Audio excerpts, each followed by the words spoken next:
No a priamo pred štadiónom je Viktor Vince. Viktor, videli sme, že počas dňa to bola napriek obavám pohodička. Ako je to teraz? Nehustne atmosféra pred zápasom?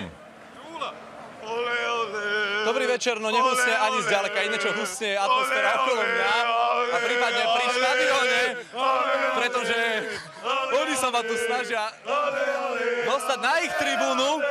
Musím povedať, že ten priebeh bol veľmi pokojný.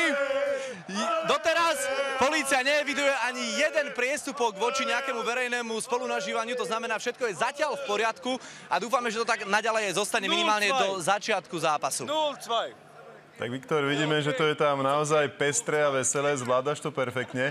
Pri tomto zápase sme si ale tak trochu zavrili sami organizátori, nezabezpečili, aby boli fanúšikovia oboch táborov na štadióne oddelení a to sa polícii vôbec nepáčilo.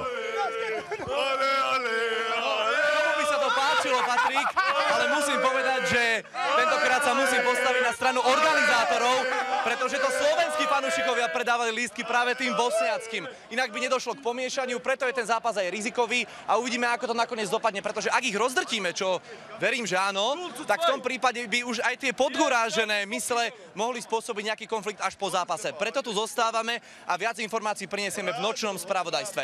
Tak Viktor, vidíme, že zatiaľ drtia oni teba. Ďakujeme za informácie a dúfajme, že vyhráme.